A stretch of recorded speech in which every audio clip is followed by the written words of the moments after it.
Desde hace mucho tiempo, Chile ha sido un ejemplo para el resto de América Latina. El país que más logró crecer en las últimas décadas, el país que más logró reducir la pobreza e incluso un país que tuvo bastante éxito en disminuir la desigualdad.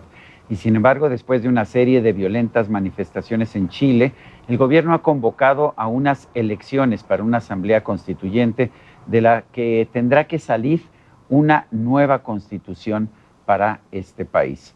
Yo quiero agradecerle a Axel Kaiser, chileno, doctor en economía por la Universidad Alemana de Heidelberg, cofundador y director internacional de la Fundación para el Progreso, colaborador de Atlas Network, el haber aceptado esta conversación. Axel, gracias por estar con nosotros. Muchas gracias, Sergio. El doctorado en filosofía, pero podemos hablar de economía para hacer the record. Bueno, dicen que la filosofía y la economía en realidad es economía política. Sí, es, efectivamente.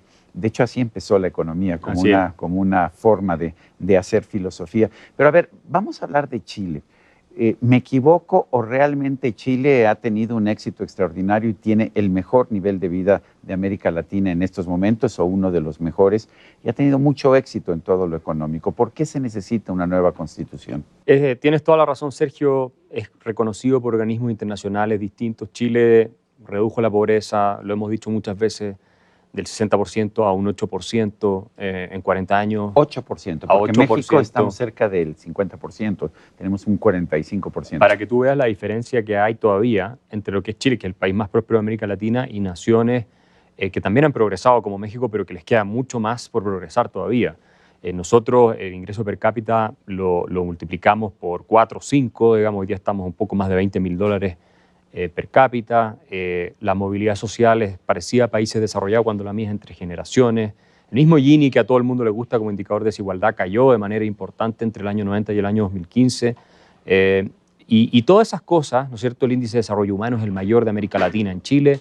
En fin, podría yo citar indicadores múltiples, sin embargo no bastaron para que la ciudadanía y parte importante de la clase política y de la élite chilena reconocieran lo que habíamos conseguido y en lugar de eso entramos en una dinámica de autoflagelamiento que nos ha llevado a un muy mal lugar. ¿De dónde surge la exasperación, la violencia de las manifestaciones que vimos en Chile, particularmente el año pasado y el anterior? Es impresionante. Sí, hay varios ingredientes, pero uno esencial me parece a mí que son las reformas de Bachelet en su segundo gobierno, que gobernó antes del actual presidente Piñera. Ella le hizo muchísimo daño a la economía con sus reformas estatistas más de inspiración socialista, ¿cierto? Aumentos de impuestos gigantescos a las empresas, ataque al sistema particular de educación. Tuvo también una política migratoria muy irresponsable, o sea, no hubo política migratoria, lo cual algunos estudios han mostrado que tuvo un impacto en los precios, en los salarios de algunos grupos de la población, sobre todo de menos recursos.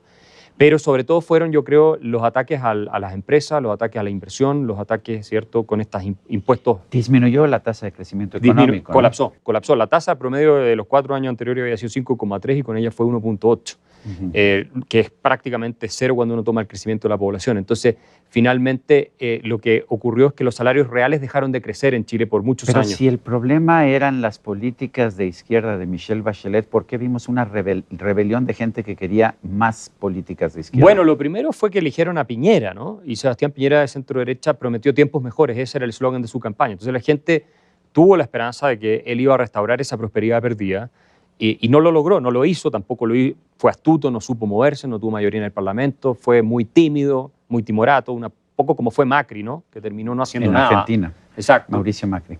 Mauricio Macri en Argentina. Bueno, y luego viene una serie de circunstancias que se confabularon donde se producen estos hechos de violencia, entre otros que las policías ya no tienen en Chile el respaldo político para actuar, para imponer orden público. ¿Son excesivamente violentos los carabineros en Chile? No me parece a mí que sean excesivamente violentos. Por supuesto, hay casos de exceso, como pueden haber en todas partes. La actividad policial es muy compleja y muy impredecible, pero en general son reconocidos además en América Latina por su honestidad, por su profesionalismo.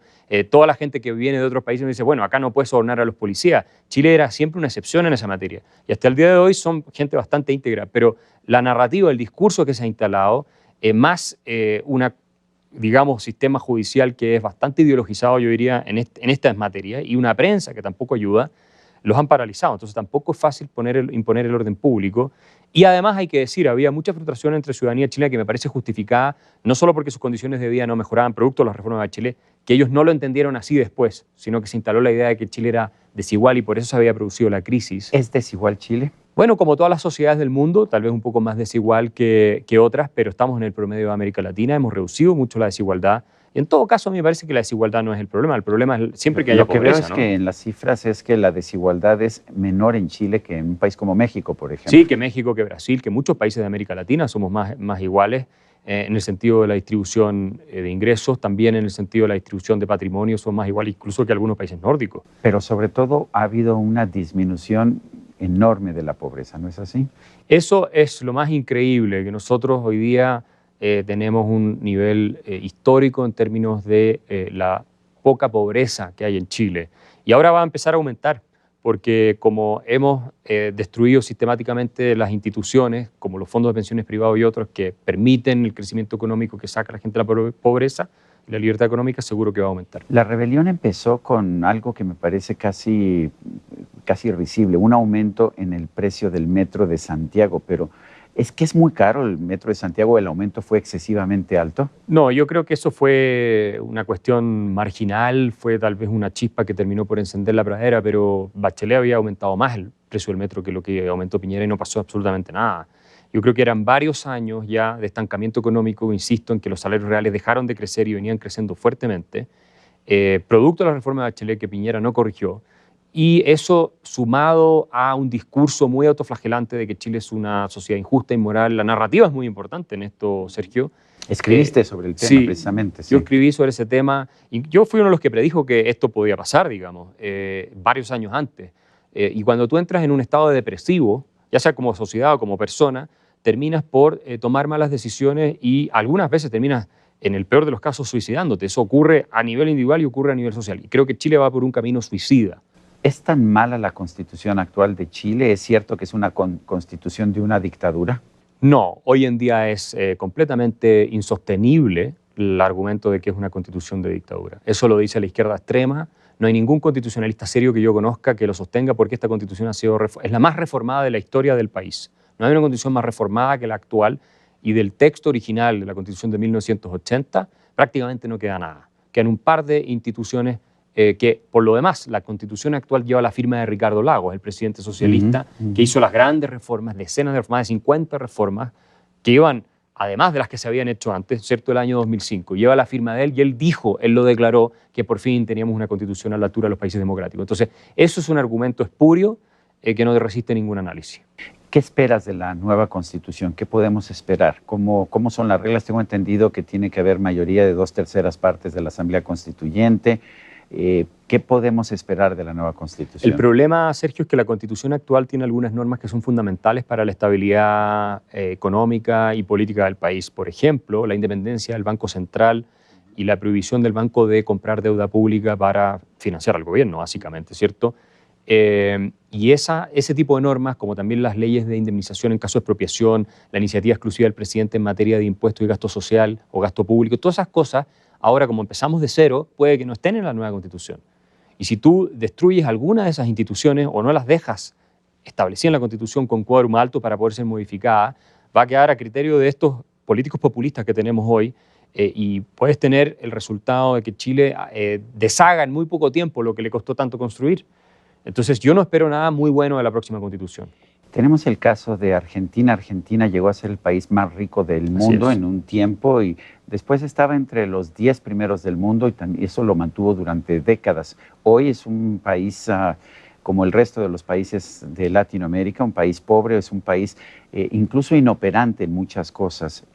¿Podría ocurrir algo así con Chile? Yo creo que eso es lo que va a ocurrir con Chile, Sergio, porque el camino que veníamos siguiendo fue de muchísimo éxito y en lugar de profundizarlo, que es lo que debiéramos haber hecho para seguir teniendo más éxito todavía, lo que hemos hecho es abandonarlo por completo. Estamos en camino distinto, opuesto completamente a lo que habíamos seguido. Estamos en un proceso de gasto fiscal desatado, de destrucción del sistema de ahorro de pensiones privado, de manera populista y contra las normas constitucionales. Este sistema fue el mismo que nosotros adoptamos en las Afores, ¿no es sí, así? Y que ¿Estaba tan mal el sistema? No, era un sistema espectacular, pero claro, demagogos, creen que existe la magia. Entonces, por supuesto, había mucha gente que no recibía pensiones muy altas. ¿Por qué? Porque cotizaban por muy pocos años, había muchas lagunas previsionales, también nos jubilamos a la misma edad, pero vivimos mucho más años. Había varias razones técnicas de por qué habían problemas con pensiones, pero el sistema generó una rentabilidad de inflación más 8% al año en promedio desde que existe, y eso es extraordinario. Ninguna inversión da eso. Por Ninguna lo menos inversión da eso. Venía cayendo porque la rentabilidad del capital en el mundo ha venido cayendo, pero en general el promedio había sido muy bueno y el 70% de los fondos ahorrados eran producto de la rentabilidad y no de los aportes de los cotizantes. Entonces ese es un sistema muy bueno y así se evalúan los rankings internacionales del sistema de pensiones, está entre los 10 mejores del mundo. Pero como llegan los políticos populistas a ofrecerle todo gratis a la gente, a decirle que van a tener pensiones de miles de dólares al mes y la gente mucha cree eso, y de hecho en las encuestas muestran que votaron por una nueva constitución porque piensan que con una nueva constitución va a haber mejores pensiones y mejores derechos sociales y cosas por el estilo, como si una nueva constitución pudiera multiplicar los recursos mágicamente. Bueno, ahora estamos deshaciéndonos de nuestro sistema de pensiones contra las normas constitucionales, porque es inconstitucional lo que están haciendo los parlamentarios. Ellos no pueden presentar proyectos de ley que afecten el gasto social, y lo están haciendo, y están violando la Constitución sistemáticamente. Y el presidente Piñera tiene tan poca popularidad que lo único que hace es allanarse a eso, y de esa forma estamos destruyendo uno de los pilares de nuestro éxito. ¿Por qué ha bajado tanto la popularidad del presidente Piñera? Yo creo porque quiso estar bien con Dios y con el diablo. O sea, no defendió ningún principio de los que cree su sector. Se transó absolutamente siempre hacia la oposición, que son los partidos de centro-izquierda, y tampoco fue capaz de imponer el orden público cuando hubo que imponerlo en Chile. Hizo un poco de cada cosa, nunca tomó una posición clara y no logró restaurar la prosperidad que había anunciado. Ahora, hubo presidentes de izquierda como Ricardo Lagos que defendió la política económica de Chile, que se negó a tener un déficit de presupuesto. ¿Dónde ha quedado esa izquierda progresista? Totalmente destruida de manos o cooptada de manos de la izquierda más radical. O sea, lo que ocurre con Chile es bien interesante porque la izquierda y la centroizquierda adoptó el modelo de mercado, hasta lo profundizó, pero en su corazón, bien en el fondo, nunca creyó que había un valor detrás de esto, más allá de que en términos prácticos podía ser útil. Funcionaba de momento, Ajá, ¿no? Pero moralmente, éticamente, siempre consideraron que era un sistema un tanto injusto, inmoral, perverso, y eso el mismo Ricardo Lagos lo escribió hace muchos años. Patricio Aylwin, cuando asume la presidencia en los 90, afirmaba que el mercado era cruel, injusto, montones de cosas, y sin embargo siguieron con el sistema. Aparte había caído el muro de Berlín, entonces ya las ideas socialistas estaban fuera de moda.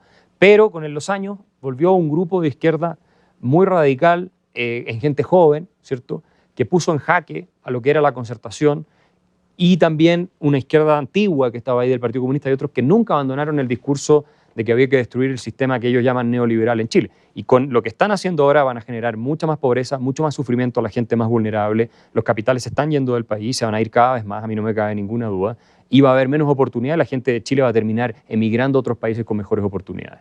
Axel Kaiser, gracias por esta conversación. Muchas gracias, Sergio. Y a usted, amigo televidente que hace posible este programa, se lo agradezco también. Esto es todo por hoy, pero no se lo olvide. Nos vemos la próxima.